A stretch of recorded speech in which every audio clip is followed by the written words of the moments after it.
자, 의원님 나와 계세요? 네, 안녕하십니까. 송갑석입니다. 예, 안녕하세요. 네, 네. 제가 모두의 언론 평가에 따르면 민주당 지도부에서 유일한 비명계로 평가받고 있다. 그래서 지도부에 대해서 쓴소리를 많이 한다라고 제가 말씀드렸는데 제가 제대로 얘기한 겁니까? 그렇게들 말씀들 하시던데요. 예.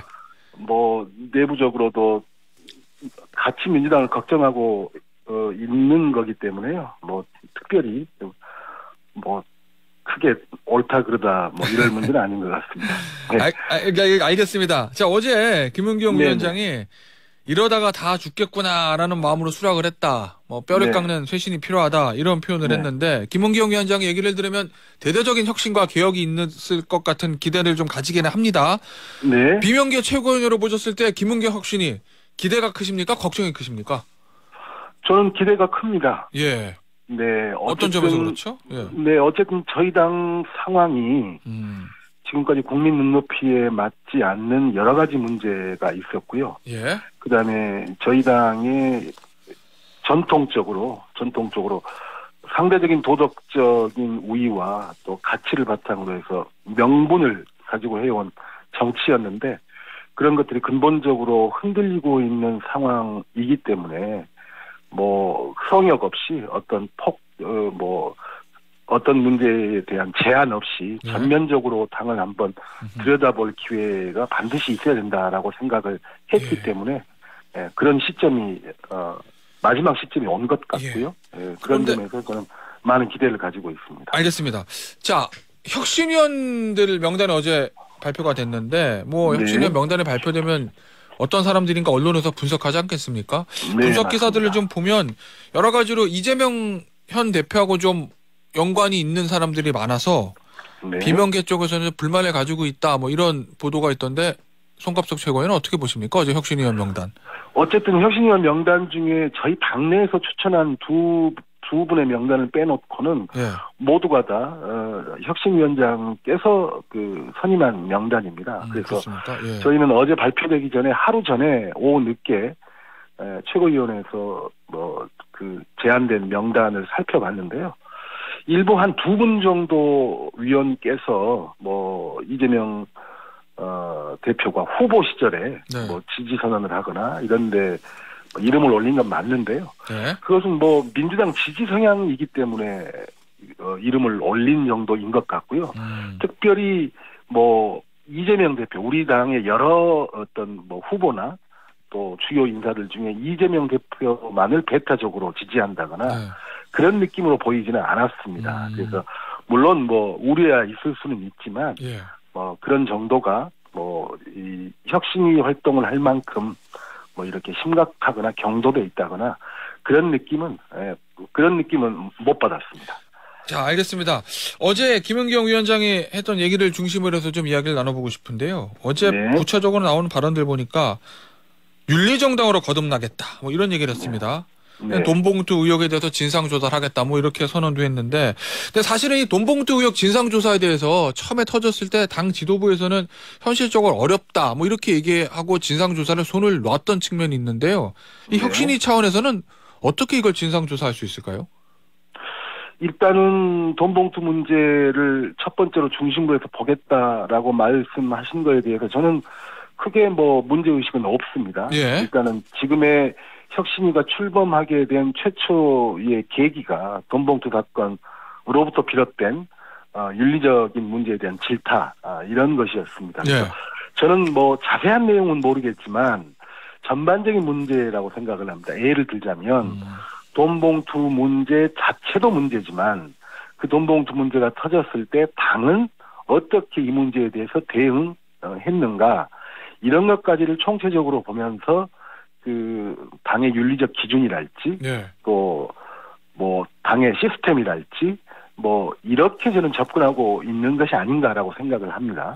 그렇기 때문에 저는 외부에서 새로운 시선으로 거기에 맞게 돈봉투 문제를 바라보겠다라고 하는 점에 대해서는 긍정적으로 평가를 합니다. 이 돈봉투 의혹도 의혹이지만 그 이후에 이제 윤관석 의원하고 이성만 의원, 민주당은 탈당하긴 했지만요.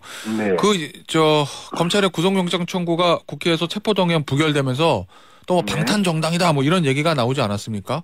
네. 이재명 대표가 불체포 특권 포기하겠다 뭐 이렇게 얘기를 했는데 교섭단체 대표 연설에서 그럼 향후에 만약에 돈봉투를 받은 것으로 알려진 의원들에 대한 구속영장이 만약에 검찰 청구가 되면 그 의원들도 불체포 특권 포기하겠다 뭐 이런 선제적인 선언 이런 것도 가능합니까? 저는 케이스마다 다르다라고 생각을 합니다. 이재명 대표 본인의 사법적인 문제에 대해서 불체포 특권을 쓰지 않겠다라고 선언을 한 거고요. 그 이외에 뭐 다른 의원들 같은 경우에는 그 사안마다 그 사안에 맞게 따로 평가를 해야 된다라고 생각을 합니다.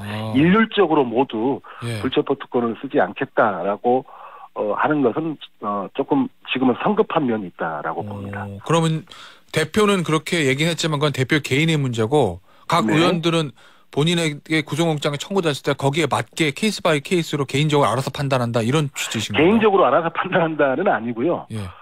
당에서 판단을 해야 되겠죠. 이 앞전에 두 분 같은 경우는 어쨌든 무소속으로 나간 분들이었기 때문에 당에서 어떤 판단을 하기가 어려운 여건이었고요. 그것이 돈봉투 문제가 됐건 다른 어떤 문제가 됐건 체포동의안 문제가 저희 당 소속 의원에게 온 경우는 그것이 정말로 구속의 사유나 이런 또 뭐 국민 눈높이나 이런 것을 종합적으로 봐서 그때마다 판단을 해야 된다라고 생각합니다. 알겠습니다.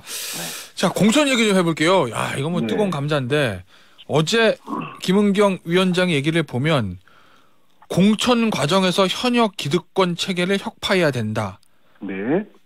참신하고 유능한 인재를 등용하는 공정하고 투명한 시스템을 구축해야 된다. 이렇게 얘기를 했거든요. 얼핏 보면은 좀 원론적인 얘기라고 들리기도 하는데 이게 공천룰이 지금 확정이 돼 있잖아요. 민주당 같은 경우에. 네, 맞습니다. 그런데 공천 과정에서 기득권 체계를 혁파한다는 얘기는 공천을 손대서 뭔가 내년 총선에 중진 물갈이 할 수 있다. 뭐 이렇게 들리기도 하는데요. 어떻습니까? 저는 예를 들면 중진을 타겟으로 했다랄지 그렇게는 생각하지는 않습니다. 그런데 이게 참 민감한 문제이긴 합니다. 그렇지만 공천이니까. 제가 지도부의 일원으로서 이런 문제는 의제로 안 다뤄졌으면 좋겠고 또 이런 문제는 의제로 다뤄졌으면 좋겠고 이렇게 말씀드리는 것은 혁신위가 이제 막 출범한 입장에서 부적절한 것 같고요. 저는 혁신위가 기왕에 출범한 이상 혁신위에서 자체적인 판단으로 어떤 의제든지 그 의제로 삼을 수 있다라고 생각을 합니다. 원론적으로요.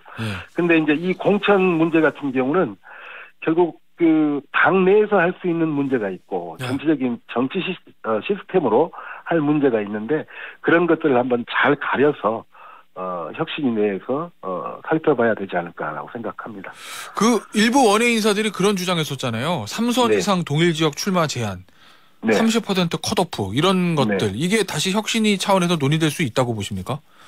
저는 논의될 수 있다 없다를 판단할 수는 없는데요.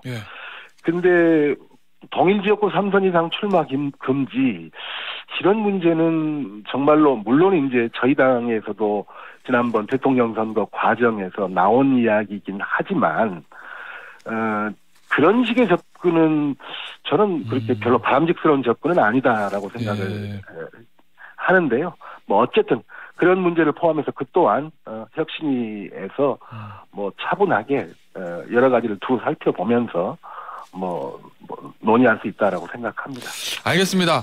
저 어제 김기현 대표, 국민의힘 대표의 교섭단체 대표 인설이 있었는데 김기현 대표가 제안한 것들 의원 정수 30명을 줄이자, 국회의원에게도 문호동 부임금 도입하자, 불체포 특권 포기하자. 이거 어떻게 보십니까? 일단 저는 어제 저도 그 현장에서 대표 연설을 들었는데요. 주로 받은 느낌이 어떤 거냐면 저분들은 지금 대통령을 윤석열 대통령이라고 보는 건지 아니면 우리 문재인 대통령을 아직도 현재 대통령이라고 보는 건지. 무슨 말이냐면 집권여당 이미 1년이 넘은 집권여당의 대표로서 차분하게 지난 1년을 평가하고 미래 비전을 제시해야 되는데 전 정부 탓으로 일관한 저는 연설이었다라고 생각을 합니다. 그래서 그다음에 도저히 여당 대표 연설로 보기 힘든 야당 대표 연설 같은 그런 무책임한 거였는데요. 뭐 세 가지 이야기. 저는 정치를 뭔가 진지하게 접근을 하고 그럼에도 불구하고 정치의 역할을 우리는 어떤 식으로 다시 복구하고 희망을 주는 정치로 만들어가겠습니다. 라고 하는 게 책임 있는 여당 대표의 자세다라고 생각을 하는데요. 그 얄팍한 국민 여론에 기대서 뭐 의원 정수를 삭감하겠다, 축소하겠다. 예. 저는 그것조차도 우리 국회에서 이미 300명 의원님들이 몇십 년 만에 전원위원회를 통해서 다양한 이야기를 했었고, 그 다음에 국민공론화위원회를 통해서 공론을 모아서 의원 정수 감소 문제랄지, 그 다음에 뭐 비례대표의 축소 내지는 폐지 문제랄지 이런 것에 대해서 불과 2주 만에 500명의 공론을 모아주신 국민들이 상당히 전향적인 의견을 또 제출을 했었거든요. 그럼 그래서 굉장히 무책임한 제안들이다라고 생각을 합니다. 그럼 일단 반대하시는 겁니까? 그 3대 제안에 대해서?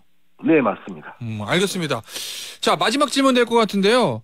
이 지금 저 수능 문제로 좀 논란이 좀 있지 않습니까? 이 킬러 문항 배제라는 대통령 지시, 여기에 대해서 민주당이 굉장히 좀 비판적인 얘기들을 하고 있는데, 어제 오늘 아침도 보도 보니까 이 킬러 문항을 배제하겠다는 게 이재명 대표의 지난 대선 당시 공약이었더라고요. 이건 어떻게 봐야 될까요?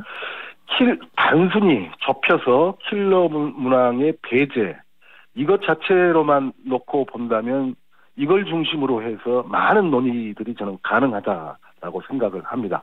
그런데 문제는 수능을 불과 몇 개월 앞두고 나온 대통령의 발언이라고 하는 것이 가장 큰 문제다라고 하는 겁니다. 우리가 수능 체계를 이야기할 때는 아무리 짧게 잡아도 3년 전에 최소한 3년 후에 수능은 이렇게 진행될 겁니다라고 이야기하는 시한이 아무리 짧게 잡아도 3년이거든요. 근데 그것을 불과 몇 개월 앞두고 대통령 입에서 이 몇 개월 앞둔 출제 문제에 대해서 근본적인 변화가 될 수 있는 발언들이 나왔다는 것에 대한 문제 제기인 거죠. 자, 그럼 시기의 문제지 방향 자체는 맞다, 이렇게 그러니까 방향 자체가 맞닥뜨리다가 그런 문제가 아니라요.